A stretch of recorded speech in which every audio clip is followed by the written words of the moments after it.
네, YTN 라디오 뉴스 파이팅 김영수입니다. 4부 순서 시작하겠습니다. 월요일은 어려운 정치 현안 법률로 풀어드리는 월요 법률의 시간이죠. 원영섭 변호사, 조윤선 변호사 나오셨습니다. 어서 오십시오. 예, 반갑습니다. 네, 안녕하세요. 조윤사입니다. 네, 안녕하세요. 민주당이 한덕수 권한대행을 향해서 마은혁 후보자 임명하지 않으면 중대 결심하겠다고 했습니다. 중대 결심에 대해선 한 권한대행 재탄핵 추진 가능성 이야기 나오는데 어떻게 보세요? 제가 볼 때는 뭐 그냥 엄포라고 생각을 하고 있습니다. 예. 재탄핵을 한다는 게 쉬운 문제도 아니고 예. 그리고 그 헌법재판소의 결정에 네. 그 정신을 존중하지 않는 거거든요. 한덕수 총리가 그 헌법재판관을 임명하지 않은 부분에 대해서 일단은 탄핵 심판이 소추돼 가지고 결론이 내려지지 않았습니까? 네. 그 내용에 보면 물론 이제 대표 의견은 아니에요. 예. 6명이 의견이 모아져야지 대표 의견이 되는 건데 네. 5명이 했던 의견 중에 하나가 그 2인이 임명이 된 현재의 상황에서는 더 이상 이제 헌법재판소의 기능에 불능이라는 건 없다. 그렇기 때문에 이제 한덕수 총리에 대해서 탄핵 심판은 중대하지 않다. 예. 그러니까 그 어떤 위헌적인 사유가 그렇게 판결을 했거든요. 예. 그런데 지금 그 2명이 그대로 있는 상태잖아요. 예. 8명이 돼 있는 상태잖아요. 예. 그러니까 그런 상황에서 다시 그 2명이 사라진 것도 아닌데 네. 그거를 임명하지 않았다 그래서 이 헌법재판소가 가지고 있던 결정에서 한덕수 총리에 대해서 탄핵소추 기각했던 그 사유가 그대로 유지되고 있어요. 예. 그럼 다시 탄핵소추를 한다 그래도 그 탄핵소추는 기각이 되는 거죠. 예. 예. 근데 민주당에서는 만약에 재탄핵을 추진한다면은요, 헌재에서 다른 결과를 내놓을 수도 있다라고 보는 것 같아요. 물론 그 박찬대 원내대표가 재탄핵 얘기를 구체적으로 꺼낸 건 아니죠. 예, 근데 예. 뭐 중대한 결심이라는 것이 재탄핵을 의미한다고 해석할 수가 있을 것인데 예. 물론 아까 변호사님께서 말씀하신 것처럼 사유가 변한 게 아닌 거 아니냐라고 네. 말씀을 하시는데 이미 그 한덕수 총리 그 파면 탄핵 선고에서도 마찬가지 결정문이 나왔지만 예. 그 최상목 권한대행에 대한 권한쟁의 심판에서도 한 명의 마은혁 재판관을 임명하지 않은 것은 국회의 권한을 침해한다는 예. 결정이 이미 나와 있습니다. 예. 이미 나온 지가 한 달이 넘었죠. 그렇다고 한다면 이러한 사정을 한덕수 총리 이제 권한대행이죠. 예. 권한대행도 충분히 인지하고 있음에도 불구하고 복귀한 지 아직까지도 지금 마은혁 재판관에 대한 임명에 대해서 구체적인 시기라든가 입장을 밝히지 않고 있다는 거 한다는 것은 예. 헌법소 의지가 없는 게 아닌가라는 것을 다시 한 번 더 보여주는 것이라고 보여지고요. 예. 그렇다고 한다면 재탄핵 절차를 통해서 헌법재판소에 다시 한번 판단을 받아볼 가치는 충분히 있지 않나 생각이 듭니다. 예. 그러면 일단은 한덕수 대행 같은 경우에는 저번에 기각이 됐잖아요. 그러면 재탄핵을 한다면 다른 결과가 나올 것을 보세요? 저는 충분히 다른 결과도 나올 수 있다는 생각이 들고요. 예. 그 당시에는 어떻게 보면 헌재에서 한덕수 총리에게 1차성 경고 같은 걸 내린 거랑 다름없다 보여집니다. 예. 그럼에도 불구하고 두 차례에 걸쳐서 헌법재판관을 임명하지 않은 부작위에 대해서 예. 그런 결정문이 나왔음에도 불구하고 계속해서 반복적으로 그것을 임명하는 절차를 하지 않는다. 그렇다고 한다면 저는 헌재가 다른 결정을 내릴 가능성도 높지 않을까 생각이 듭니다. 네. 두 분의 생각은 좀 다른 것 같아요. 아무튼요. 민주당 초선 의원들이 한덕수 대행뿐 아니라 모든 국무위원을 연쇄 탄핵할 수도 있다. 마은혁 재판관을 임명하지 않으면은요. 마은혁 후보자를 임명하지 않으면. 근데 여기에 대해서 국민의힘이 내란 음모죄이자 내란 선동죄다. 당 차원의 고발을 검토하겠다라고 했는데 오늘 좀 고발을 하는 겁니까? 지금 아직은 뭐 전체 그 국무위원에 대한 탄핵 소추를 하진 않았어요. 예. 그러니까 일단은 그 상황을 보고 예. 대응을 하지 않을까라는 생각은 드는데요. 근데 네. 핵심적인 거는 민주당이 정말 국무위원 전원 탄핵을 하겠다라고 했으면 초선발로 메시지가 나오진 않았을 것 같아요. 그러니까 초선들이 이렇게 모여가지고 뭐 집단 행동을 하는 게 네. 그게 초선들의 집단 행동이라고 저는 보여지지는 않고 네. 지도부에서 어느 정도 오더를 내렸을 거라고 보여지는데 예. 근데 왜 그러면 초선발로 했느냐? 예. 왜냐하면 지도부가 하면 왜 안 하냐 네. 한다고 해놓고 이렇게 가버리잖아요. 예. 근데 초선이 이야기를 하면 그건 아래에서 올라오는 의견이고 실제로 그 부분에 대해서 한 발 그 지도부가 발을 뺄 수 있는 네. 그런 여지를 일단 남겨두는 거거든요. 그러니까 이게 최종적인 어떤 메시지가 아니에요. 근데 물론 이제 초선들이라고 해서 무시를 한다 그런 차원의 문제가 아니라 지도부 차원에서는 이제 그거를 진지하게 고려하고 있다. 지금 현재 단계에서 그렇게 보여지진 않습니다. 네. 예, 그래서 뭐 국무위원 전원 탄핵으로 아직은 가는 단계는 아니라고 보여지고 예. 물론 이제 내란죄 고발이나 이런 것들도 전원 국무위원 탄핵하면 해야 돼요. 예. 국민의힘은 해야 되는데 예. 그러니까 아직 안 했으니까 뭐 국민의힘도 역으로 엄포를 놓는 수준으로 아직은 유지되고 있다라고 보여집니다. 그렇군요. 예. 조현삼 변호사께서는 이 내란음모죄, 내란선동죄가 적용될 수 있다고 보세요? 일단 내란 선동죄가 인정이 네. 되려면 예. 기본적으로 헌법과 법률을 위반한 적법한 절차를 통하지 않아야 돼요. 네. 근데 탄핵이라는 것은 국회의 권한입니다. 예. 헌법과 법률이 부여하고 있는 권한을 행사한다는 것에 대해서 내란 선동죄가 적용될 여지는 저는 없다고 봐요. 네. 국민의힘 지금 방금 말씀하신 저기 원내대표께서도 법조인 출신임에도 불구하고 이런 것들을 주장한다는 자체가 저는 정치적인 수사라는 생각이 들고요. 예. 지금 이런 주장 자체가 뭐 줄탄핵이라는 얘기 자체가 민주당의 당론도 아닙니다. 네. 지도부의 입장도 아니고요. 예. 초선 의원들이 본인들의 견해를 밝힌 것뿐이고요. 이러한 견해는 지난번 12.3 비상계엄 내란 사태 이후에 예. 많은 당원들, 일부 의원들 사이에서 나왔던 얘기를 이번에 다시 한번 의견을 밝힌 것뿐이에요. 그런데 그렇다고 하더라도 이것이 민주당이 이런 식으로 진행을 할 것이다. 지금 상황에서는 저는 그럴 가능성은 낮다고 보여지거든요. 네. 이러한 주장 의견에 대해서 이런 식으로 국민의힘 차원, 당 지도부 차원에서 내란 선동죄라는 것을 주장한 자체가 저는 굉장히 정치적인 수사에 불과하다. 실현 가능성도 굉장히 낮지 않나라는 말씀도 드리고 싶습니다. 알겠습니다. 원 변호사님, 민주당에서 마은혁 후보자 임명을 계속 압박하고 있잖아요. 예. 그 압박의 배경에는 무엇이라고 보세요? 결국에는 6명이 채워지지 않는 거죠. 그러니까 헌법재판관 내부 분위기가 예. 여러 경로로 지금 나오고 있는데 네. 물론 그 중에는 가짜 뉴스도 있고 카더라도 있습니다. 네. 근데 뭐 적어도 여러 가지 경로로 나오는 정보들을 취합을 해보면 예. 6명이 채워지진 않았다 일단. 그리고 그 대치 상태가 계속되고 있다. 뭐 제가 알고 있기로도 그 헌법재판소의 연구관들이 있거든요. 예. 그러니까 연구관들이 그 판결문을 써줍니다. 예. 그러니까 물론 이제 연구관들이 써준다고 해서 그 연구관들이 판단한다는 게 아니라 여러 가지 가능성을 놓고 뭐 기각, 인용, 네. 뭐 각각 다 가능성을 다 헌법재판관 가능성을 연구관들이 다 쓴다면서요? 예. 그래서 헌법재판관들이 예. 이런 거 뭐 이런 관점으로 한번 초안을 잡아봐라 이렇게 계속 예. 쓰거든요. 근데 평의를 하고 생각이 바뀔 것 같으면 다르게 한번 이 관점 저 관점을 계속 써보라고 해요. 근데 지금 헌법재판소의 연구관들이 예. 이미 그 초안 쓰는 작업을 안 하고 있다는 거예요. 그건 무슨 그렇게 말이냐? 들려요? 예. 그러면 헌법재판관들의 마음의 결심이 이미 선 거예요. 네. 그 전에 그 초안을 잡아놨던 여러 개 중에 하나로 가는 걸로 이미 마음을 잡아놓고 있기 때문에 예. 그 생각에서는 그 연구관들이 더 이상 할 게 없죠.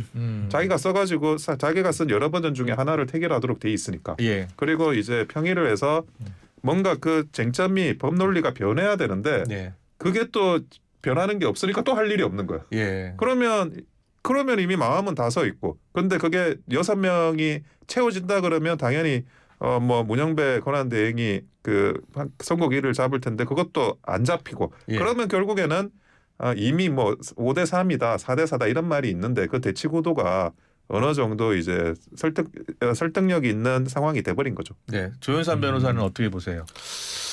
그 마은혁 재판관 임명을 요구하고 요청하는 예, 것 자체는 우리 헌법 체계를 허물지 않기 위해서입니다. 네. 마은혁 재판관을 지금 임명하라고 헌법재판소가 2차례나 걸쳐가지고 의견을 밝혔고요. 네. 마은혁 재판관을 임명하지 않는다는 자체가 헌법재판소의 결정 판단에 대해서 행정부에서 사실상 지금 수반 역할을 하고 있죠. 예. 대통령 권한 대행에 있으면서도 불구하고 이를 따르지 않는다는 것은 뭐 승복하지 않겠다는 주장 아니겠습니까? 그렇다고 예. 한다면 추후에 그 윤석열 대통령에 대한 파면 여부 선고가 결정 나더라도 이것을 승복하지 않겠다는 그런 취지인지 그런 부분들을 되묻지 않을 수가 없는 거죠. 예. 저는 당위적인 측면에서 마은혁 재판관의 임명이 필요하다는 말씀도 한번 드리는 거고요. 예. 그리고 추가적으로 예. 앞서 말씀하신 것처럼 아직까지 그런 의견 일치라든가 그런 부분들이 좀 부족한 부분도 있을 가능성도 아마 있어 보이긴 합니다. 네. 근데 지금 8명 헌법재판관 체제에서 혹이라도 뭐 그런 한 자리 마건혁 재판관의 그런 빈자리 때문에 다른 결론이 나오는 그런 결과가 나온다고 한다면 그 결정의 정당성에도 문제가 있지 않겠습니까? 그렇다고 한다면 온전하게 9명의 헌법재판관이 채워진 상태에서 이러한 중요한 결정을 내리는 것도 추후에 불거질 수 있는 정당성 논란에서 벗어날 수 있는 하나의 길이 될 수도 있지 않을까 생각이 듭니다. 지난번 박근혜 대통령 탄핵 때도 8명의 재판관이 결정하지 않았나요? 그때는 8명 전부가 예. 전원 일치 결정을 내렸기 때문에 그러한 정당성 논쟁이 없었는데 지금 일각에서 말씀하시고 있는 뭐 일부 헌법재판관들이 기각 또는 각하 의견을 가지고 있다. 그래서 8명의 의견 일치가 이루어지지 않고 있다라고 한다고 한다면 만약에 뭐 말씀하신 것처럼 뭐 다른 분들이 말씀하신 것처럼 5대 3의 결론이 난다. 라고 한다면 예.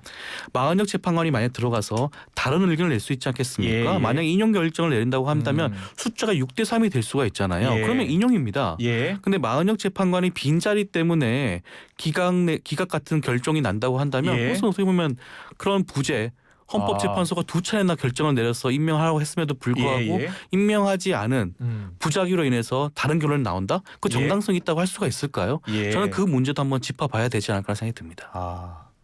마건혁 후보자를 임명하지 않은 상태에서 만약에 5대 3으로 기각 결정이 난다면 그거를 그대로 수용할 수 있겠느냐라는 문제가 나올 수 있다. 그렇죠. 예, 알겠습니다. 지금 그 헌재 안에 뭐 여러 이야기들이 다 추측에 지금 불과하잖아요. 근데 오늘 언론 보도 중에 점점 헌재 평의가 짧아지고 있다. 그러니까는 26일 날은 30분, 27일 날은 아예 안 열렸고 28일에도 1시간만 진행했다라는 보도가 나오고 있어요. 이 보도가 나온 배경은 뭐라고 보세요? 이미 헌법재판관 개개인 입장에서는 예. 결론에 도달한 게 아닌가라는 생각이 들어요. 예. 평의 시간이 짧아지고 하지 않는 기간도 있다고 봤을 때는 예. 과거 박근혜 전 대통령의 경우에는 평의가 계속 이어지다가 판결로 이어졌거든요. 예. 그런데 지금 같은 경우에는 변론이 종결된 지 한참 시간이 흘렀고 평의 시간도 한 달이 짧아지고 넘었죠 지금. 예. 하지 않은 날까지 나오는 것으로 봤을 때는 예. 이미 헌법재판관들 사이에서는 개개인적으로는 이미 결정은 내린 게 아닌가라는 생각이 들고 예. 그렇다고 한다면 사실 이렇게 마냥 기다리는 것도 사실 많은 국민들을 힘들게 하는 겁니다. 네. 정치권 입장에서 지금 양당 모두 여야 모두 결과를 내기를 촉구하고 있지 않겠습니까? 네. 그 부분도 아마 헌법재판소가 한번 함께 살펴봐야 되지 않을까라는 생각도 들고 합니다. 예. 자, 지금 우원식 국회의장이요. 또 헌법재판소에 마건혁 후보자 임명 관련해서 권한쟁의 심판 청구했잖아요. 예. 그리고 마 후보자에게 임시 지위 부여해달라는 가처분 신청도 냈습니다. 예, 그게 좀 황당한데요. 예. 임시 지위를 부여해 달라는 가처분 신청은 애초에 성립이 안 됩니다. 그거는 예. 이제 최상목 권한 대행과 관련한 그 예. 권한쟁의 판결에서도 네. 헌법재판소가 어떤 지위를 확인해 주거나 예. 아니면 임명을 강제할 수 있는 그런 권한이 없다라고 예. 헌법재판소가 이미 확인을 했어요. 예. 그러니까 헌법재판소가 가지고 있지 않은 권한을 네. 그걸 어떻게 가처분 형식으로 부여할 수 있는 건 더더욱 없는 거거든요. 예. 그래서 이거는 법리적으로 불가능한 이야기를 지금 하시는 거고 예. 그리고 엄밀히 그 법리적으로 더 냉정하게 따지면 예. 권한쟁의 심판은 최상목 권한대행에 대해서 판결이 난 거예요. 예. 그거는 한덕수 권한대행에 대한 판결이 아니에요. 예. 그러니까 한덕수 권한대행에 대한 판결은 별도로 또 받아야 되는 거예요. 예. 그래서 설사 이제 그 국회가 가지고 있는 헌재 구성권을 침해했다. 이게 그 최상목 권한대행과 관련한 판결의 핵심이었는데 예. 그게 그러면 그 한덕수 권한대행한테 바로 적용이 되는 거냐? 예. 그것도 아닌 거예요. 예. 그래서 당사자가 달라졌기 때문에 그걸 가지고 또 따지는 것도 그거는 어불성설이라는 말씀을 드리고 예. 그리고 지금 현재 뭐 몇 명이다 이렇게 그 이야기를 하고 있는 건데 그것도 아까 뭐 우리 사회자님께서도 네. 말씀하셨지만 확인되지 않은 정보고 예. 그러니까 과거에 박근혜 대통령이 8명으로 판결을 했기 때문에 네. 아니 8명으로 인용 결정하지 않으면 정당성에 시비를 걸겠다라고 이야기하는 거나 다름없는 거거든요. 예, 그거는 공정한 재판이 아니죠. 예. 헌법재판소가 가지고 있는 기능은 뭐 대통령 탄핵 심판을 무조건 인용해야 되는 것도 아니며 네. 그리고 만장일치를 해야 되는 것도 아니며 헌법에 따라 가지고 정확하게 사태를 파악해 가지고 결정을 내리는 그게 헌법재판관들의 임무입니다. 네. 조윤선 변호사께서는 어떻게 보세요? 마건혁 후보자 임명 관련 우원식 국회의장의 권한쟁의 심판 청구. 일단 앞서 나왔던 권한쟁의 심판은 최상목 권한대행에 대한 결정이었기 때문에 지금 한덕수 총리의 경우도 여전히 임명을 하지 않고 있는 부작위가 예. 있지 않겠습니까? 예. 그런 측면에서는 헌재를 통해서 그 권한쟁의 심판 결정을 받아볼 필요성 분명히 있어 보이고요. 네. 앞서 말씀하신 것처럼 그렇게 그 결정을 통해서 다시 한 번 더 한덕수 총리의 부작위 행위가 위헌적인 요소가 있다는 점을 확인받을 수 있지 않을까 하는 생각이 들고요. 예. 임시지위를 가처분 예, 예. 같은 경우에는 임시지위 부여 가처분 일정 어떻게 될 것 저 같습니까? 같은 경우에 사실은 이것이 인용될 가능성이 있을까라는 생각이 들긴 합니다. 예, 예. 헌재가 이런 행위를 결정하는 기관은 아니거든요. 아. 그렇기 때문에 예. 그 부분에 있어서만큼은 예. 인용될 가능성이 조금 낮아 보이긴 하지만 네. 그래도 다시 한번 헌재로부터 이런 부분을 판단받는 것도 예. 국회가 할 수 있는 권한 중에 하나니까요. 네. 저는 충분히 할 수 있다는 생각이 들고요. 예. 그리고 앞서 말씀드린 변호사께 말씀드린 것에 제가 추가적으로 네, 조금만 반박을 말씀하세요. 드리면 만약에 그 8명의 체제에 대해서 정당성에 대해서 제가 당장 부정한다 그런 의미가 아니라 예, 예. 지금 마은혁 재판관의 경우에는 이미 국회에서 추천 절차가 이미 종결되었습니다. 네. 그리고 대통령이 임명하는 절차만 남았을 예. 뿐이에요. 만약에 지금 국회가 추천하는 재판관에 대한 그런 추천 절차가 진행조차 되지 않았다라고 한다면 제가 이런 말씀 드리는 게 아니죠. 아. 이미 절차가 종결이 되었고요. 헌재를 통해서 두 차례나 걸쳐가지고 재판관을 임명해야 한다는 그런 결과가 나왔습니다. 예. 그럼에도 불구하고 대통령 권한대행의 임명을 지금 계속해서 지연시키고 보류하고 있거든요. 예, 예. 이것은 어떻게 보면 특정인의 결정으로 인해서 헌법재판관 구성이 완전체 9명 구성이 지금 사실상 방해받고 있는 상황입니다. 네. 그렇기 때문에 예. 이것은 헌재 결정의 정당성 문제가 불거질 수 있다라는 말씀을 드리는 마흔 겁니다. 후보자가 어떤 판단을 내릴지는 아무도 모르잖아요. 그렇죠. 예. 만약에 마은혁 재판관이 합류했음에도 불구하고 예, 9명 결정에서 어떠한 결정이 나오더라도 당연히 모든 국민들은 승복할 수밖에 없겠죠. 예. 잘 들었습니다. 예, 두 분이 이제 지난주 월요일 날 나오셨으니까 이제 일주일 만에 나오신 건데 이재명 대표의 공직선거법 위반 혐의 무죄가 나왔습니다. 국민의힘은 어떻게 보고 있는 거예요? 예. 사실은 이런 표현을 법조인으로서 쓰고 싶지는 않은데 네. 정말 흔히 일각에서 이야기하는 좌파 사법 카르텔 예. 이게 없이 과연 이 나올 수 있는 판결인가 이 무죄 판결이 공정성이라는 거 이게 그걸 아예 처음부터 끝까지 다 내팽개친 그런 판결이 아닌가라는 생각을 하고 있어요. 대법원으로 가면 파기환송될 것으로 보는 대법원으로 거예요? 가면 파기자판이라는 그런 절차를 취해야 된다라는 주장도 있지만 파기환송이든 예. 파기자판이든 예. 지금 이 2심의 무죄 판결은 뒤집어질 수밖에 없다. 예. 그리고 그 이유 부분도 너무나 구체적으로 설명하면 길어지니까 예. 제가 그걸 디테일하게 설명하긴 그렇지만 예. 근데 이유 부분도 이게 저번에 곽종근 전 특전사 사령관은 전 국민을 국어 듣기 평가를 시켰다면 이 고등법원 2심 재판부는 예. 전 국민을 국어 읽기 평가를 시키고 있어요. 예. 다의적인 해석이 가능하다? 예. 아니 국토교통부가 협박을 했다라는 거에 대해서 다의적인 해석이 어떻게 가능한지도 모르겠고 예. 그리고 골프를 치지 않았다? 골프를 쳤다? 그러면 골프를 치지 않았다라고 그럼 이재명 대표가 이야기를 하는 건지 그것도 다의적인 해석이 가능하다고 저는 도무지 생각이 들지 않아요. 예. 그러니까 그런 부분에서 반드시 대법원에서 이 내용은 다시 정정이 될 거라고 보여집니다. 예. 변호사님은 다른 생각이시잖아요. 예, 저는 전혀 다른 예. 말씀을 좀 드릴 수밖에 없을 것 말씀하세요. 같은데 예. 저는 사실 그 전부터 이재명 대표의 공선법 사건은 항소심에서 뒤집어질 것이라는 말씀을 예. 많이 드렸습니다. 예. 그 당일날 제가 다른 생중계로 진행된 방송에서도 저는 계속해서 말씀을 드렸었던 그러셨군요. 부분이거든요. 예.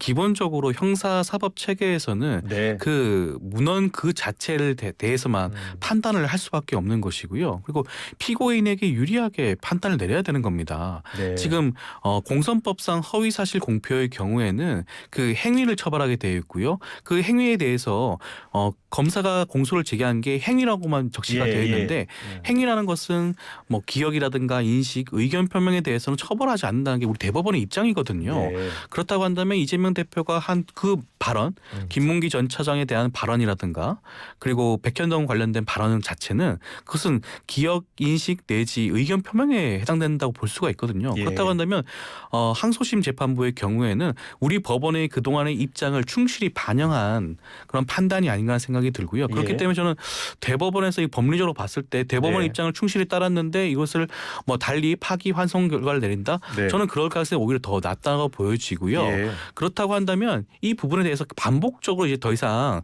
다툴 필요가 있나라는 말씀까지 드리고 싶습니다. 예. 공선법 사건만큼은 이미 항소심에서 너무나 명징하게 판단을 받았고 네. 대법원에서 동일한 결론이 나올 가능성이 굉장히 높지 않나라는 생각이 듭니다. 네, 두 분은 법조인이시니까요. 이 공직선거법 위반 1심에서 징역형의 집행유예가 2심에서 무죄가 나올 확률이 굉장히 낮다고 이야기를 하더라고요. 1.7%. 1.7% 예. 예. 또 2심에서 무죄가 또 3심에서 뒤집힐 확률도 한 3%대요.